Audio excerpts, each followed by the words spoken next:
Bonjour Général Desportes. Bonjour. Général Desportes, vous êtes professeur associé à Sciences Po, vous avez dirigé l'école de guerre. Général Desportes, vous êtes auteur d'ouvrages extrêmement importants, Décider dans l'incertitude, Devenez leader, votre dernier ouvrage, et ici Viser le sommet pour réussir, Devenez stratège avec Christine Kerdelan. Entrée en stratégie. Je souhaite vous recevoir, Général Desportes, pour évoquer un peu la question, et au fond, du rapprochement entre la pensée militaire, stratégie militaire, et la stratégie d'entreprise. Alors, quand on veut rapprocher ces deux mondes, d'abord, qu'est-ce qu'on voit de commun? Peut-être une définition peut-être de la stratégie. Alors, je crois que ce qu'il y a de commun, c'est que fondamentalement, la stratégie est une. La stratégie est une, elle s'applique dans des champs d'action qui sont très différents, mais au fond, ses principes généraux sont les mêmes.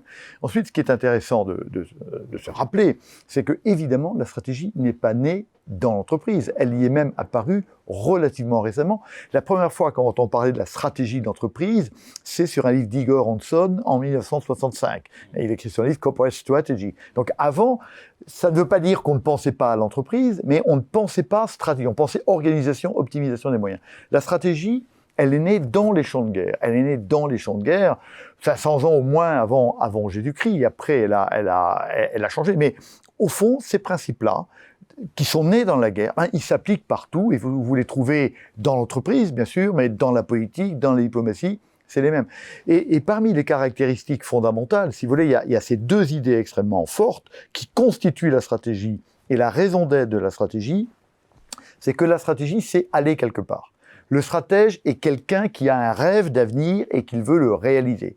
Si je suis bien où je suis, je fais pas de stratégie, je fais de la gestion, je fais tout ce que je veux. Mais je fais de la stratégie si j'ai un désir d'avenir et que je veux le concrétiser. Donc, la stratégie, elle est désir d'avenir et création du chemin pour y aller. Mais ça, c'est qu'un des points. C'est-à-dire que s'il n'y a pas de volonté adverse ou de volonté autre que la mienne, je n'ai pas besoin de faire de la stratégie. J'ai pas de problème. Je fais juste de l'optimisation des ressources, je prends un tableur Excel et puis je fais des additions et soustractions et je trouve la bonne voie. La stratégie, elle existe, elle est nécessaire parce que je suis en compétition. L'entreprise est en compétition avec ses concurrents, etc. Et même si elle n'est pas en compétition, elle est au contact de volontés qui ne veulent pas la même chose qu'elle. Le banquier ne vise pas l'intérêt de l'entreprise. Le fournisseur vise son propre intérêt. Et donc, l'entreprise, comme les armées, se retrouve au milieu d'un ensemble de volontés qu'il va falloir contourner, arrêter, bloquer, dépasser. Et donc, la stratégie, elle est là. La stratégie, elle est bien d'abord vouloir un avenir, mais le vouloir malgré les autres. Et je rajouterai avec les autres. Parce que, contrairement à ce que beaucoup pensent, la stratégie, elle est d'abord une affaire humaine. La stratégie, elle est faite et pensée par des hommes, pour des hommes, contre des hommes éventuellement, et elle est exécutée avec des hommes. Donc, l'essence même de la stratégie, c'est d'être humaine.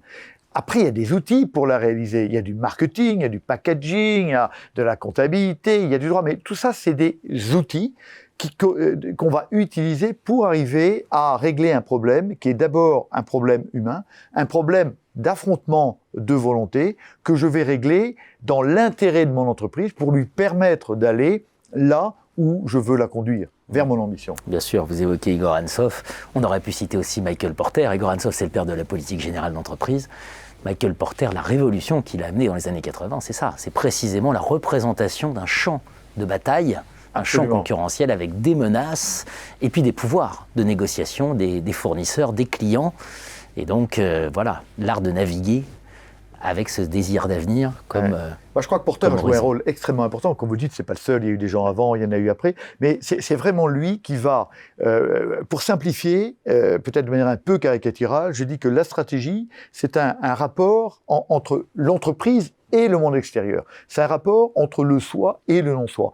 Et c'est lui qui a fait bien comprendre qu'au fond, vous pouviez optimiser au mieux l'entreprise en utilisant les méthodes un peu barbares désormais de Taylor et de Ford et de Fayol, mais que finalement, ce n'était pas le problème essentiel. C'est que l'entreprise est en compétition avec des forces et que c'est la prise en compte de ces forces extérieures, et effectivement la concurrence, les fournisseurs, etc., les donneurs d'ordre, hein, au fond, qui sont la matière essentielle de la stratégie. Et c'est dans mon rapport, moi militaire, entre moi, mes adversaires, mes amis, mes partenaires, c'est les gens de la coalition, que j'arrive à régler mon problème stratégique. Et l'entreprise, elle règle son problème stratégique si elle règle au mieux le chemin, si elle trouve au mieux le chemin qu'elle a à conduire au milieu de ses volontés pour aller vers l'ambition qui est la sienne.